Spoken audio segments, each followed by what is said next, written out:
Rəhman və rəhim olan Allahın adıyla salam, xoş gördük siz əziz müsəlmanlar. Allah tutduğunuz orucları, etdiyiniz ibadətləri qəbul etsin inşallah. Biz keçən səfər Quran-ı Kərimin bir ayəsindən danışdıq ki, o ayədə biz səbrin barəsində söhbətimiz oldu, səbir haqqında danışırdıq. Bu günləri İnşallah yeni bir ayə haqqında danışacaq. İnşirah surəsinin 5-ci və 6-cı ayələri barəsində.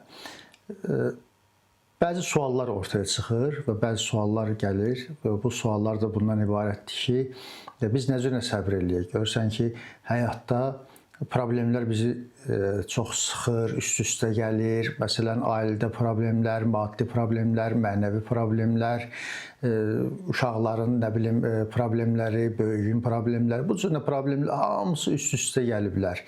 Biz nə edək? Necə eləyək? Nə cür bunun qarşısına səbr eləyək? Əvvəlcə bunu bildirək ki, səbr bu demək deyil ki, elə əlimizi, qolumuzu yanımıza salaq və heç bir işlə görməyək deyə elə gözləyək ki, Allah açan bizim işlərimizi həll edəcək. Yox, bunun yanında biz hərəkətimizi eləməliyik.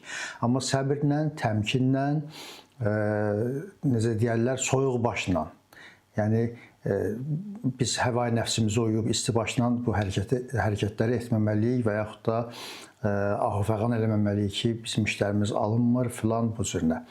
Yavaş-yavaş təmkinlə, səbirlə işlərimizi görməliyik. Amma bunun yanında biz bir şeyi bilməliyik ki, Allah Teala bu günlər danışacağımız ayədə, İnşirah surəsinin 5-ci və 6-cı ayəsində buyurur ki, hər bir çətinliklə yanaşı bir asanlıq da vardır və bu ayə 2 dəfə Quran-ı Kərimdə, yəni ard-ardı olaraq, həmin bu İnşirah surəsində 5-ci ayəsi və 6-cı ayəsi 2 dəfə bunlar təkrar olunurlar. Ard-arda gəliblər. Allah Teala buyurur ki, baxın, sizin çətinliklərinizin yanında bir asanlıq da vardır. Və biz bunu bu cürə də qəbul etməliyik. Ramazan mübarək də bizlərə bunu bu cür öyrədir və Allah Teala 2 dəfə bizlərə vəd verir bu ayədə, bu surədə ki, çətinliklərimizdən sonra bir asanlıq da olacaq. Ramazan mübarəkə baxın, Ramazan mübarək də bizlərə bunu baş salır. Məsələn, biz gün ərzində oruç tuturuq. Bunun susuzluq problemləri var, bunun aclıq problemləri var, bunun bir sıra bəzi görsən ki, problemlər var. Əlbəttə, bəziləri üçün bunlar problemdir, bəziləri üçün problemdir.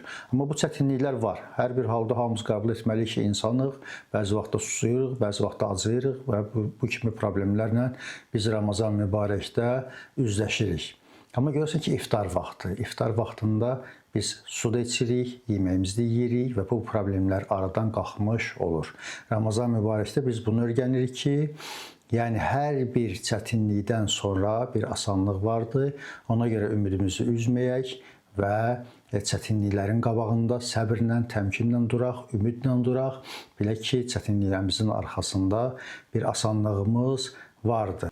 Biz problemlərimizi şişirməyək, problemlərimizi gözümüzdə böyütməyək və bəlkə problemlərimizi deyək ki, bizim böyük Allahımız var və bizim ümidimiz də Allahadır ki, Allah öz vədinə sadiqdir. Sağ olun, Allahın amanında qalın.